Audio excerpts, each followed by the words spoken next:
right, hello again, fans of Semi-Alma Golf and Country Club. I'm your director of golf, Jeff Mehlert, and today, as promised, I wanted to start an introduction to how I chip.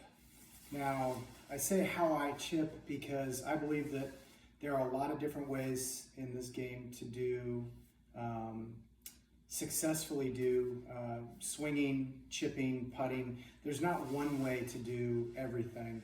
And as you'll see in watching, good players or great players, everybody has a unique twist on how they do it. So this is how I chip. And what I want to do today is just give the start of chipping and then spend the next couple of weeks adding on to. So I want to start a little bit with the idea of the setup. Now, when I set up to chip, I look at a chip stroke a lot like a tossing motion. And most of the time when I have students, one of the first things I'll do if they struggle with chipping is I'll ask them if they could take a ball and if they could toss it. And I have yet to have a student that couldn't toss the ball with some reasonable athleticism. And almost everybody that I see that tosses something turns their body, faces the target, and then swings their arm.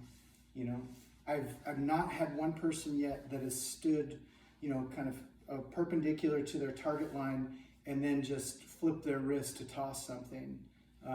It might happen in the future, but it hasn't happened yet. Almost everyone turns and faces the target. They have their chest and their body facing the target, and it's very easy for their arm to swing naturally. I try to use a very similar principle when I chip. So I guess if we were going to theme today, it would be if you can toss, then I think you can chip. Because this movement, this motion is very similar to how I set up to hit a chip shot. When I set up to hit a chip shot, my stance is turned slightly open to the target.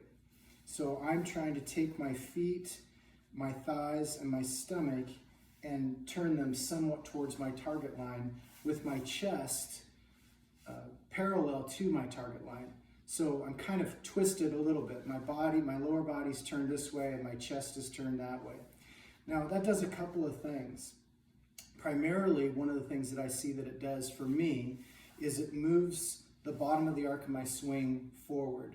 So now I'm less likely to hit fat shots or hit behind the ball, because the bottom of my arc of my swing is following my center, it's following my belly button. And rather than having my belly button, pointed straight at the golf ball, it's actually pointed a few degrees to the left.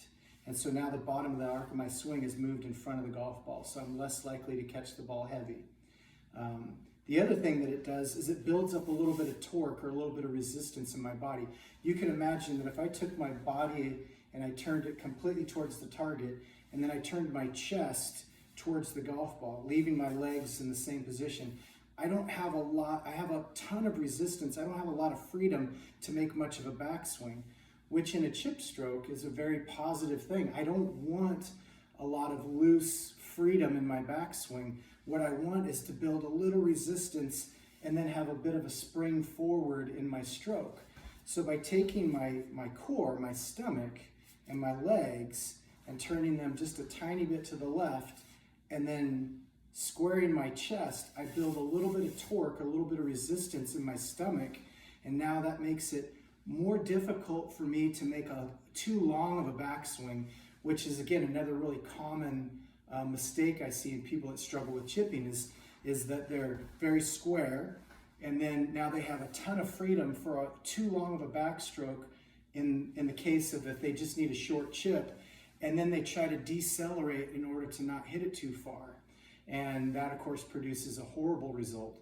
Versus in my setup, where I turn my body slightly towards the target, square my chest, I create a little bit of torque in the center of my body, and you have to listen to your body and find out what you're capable of doing.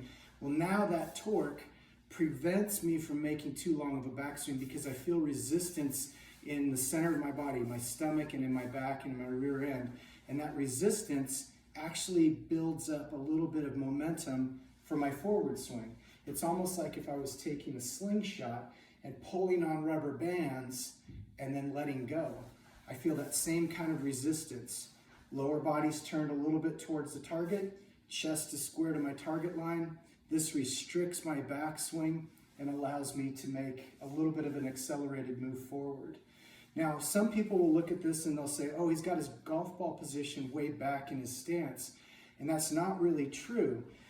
Just because my right foot is closer to that target line does not necessarily mean my ball position is way back in my stance. I believe that the ball position should be at center or slightly left of center all the time. I don't know too many great players that have consistently had the ball position to the right of center. And again, you can argue that point if you'd like to, but I would just say the majority of really good players have that ball position at center or slightly left of center. It looks like it's off my right foot because my right foot is closer to my target line, but really, if you look at that and take it all the way through, my ball position is on my left heel. And so that ball position is still adequate even though my body is turned in kind of a funky direction. So again, we're just going to take today as just a setup position. So ball position, let's not get it right of center. Let's keep it at center or slightly left of center. And if you struggle with especially with short chips, I'd like you to try to set your lower body up. So legs, stomach are pointed a few degrees, maybe 30 degrees to the left, but then my chest line is square. And what that'll do is it'll create a little bit of tightness in your center, and we're going to use that tension to actually build momentum for my forward swing. And this is what it looks like going down the line. So again, if I just use this concept of how would I stand if I was tossing something? Well, I would stand like this, and you can see my arm would swing on a straight line. I wouldn't stand like this and have it swing in an arc because that would be more difficult to get the ball to go straight. I would stand like such and then have my arms swing on a straight line. And so I'm going to use very similar principles, like if I was tossing something underhand. And really almost the same amount of force, the same amount of feel. And so now my chest line is square to my target line. My lower body is turned a few degrees open, which creates that resistance feeling that I have here in my center. And now I maintain that resistance so I don't let my legs and my center go with my backswing. I keep my legs in that firm position so I'm pulling against that tension in my body. And it allows me to make a small but crisp stroke. And hopefully it looks very similar to if I was making a toss motion. Okay, that's what we've got for today. We'll build on this next time. If you have questions, email me, jmehlert@semiyamugolf.com. Come on in, talk with the staff. Let us know what you struggle with. We'd love to help you out. Kelly Brown, Kelly Rocky, Noah Vogus, all very experienced golfers and have great ideas on how to help. If you need some fitting help, PXG, Ping, Titleist, Cobra, those are the brands that we support on a day-to-day basis. We appreciate everything that you do to make Semiahmoo a great place to play and a great place to work and a great place to live. So come on in, say hi. The sun's coming back out. We'd love to see you. Thanks.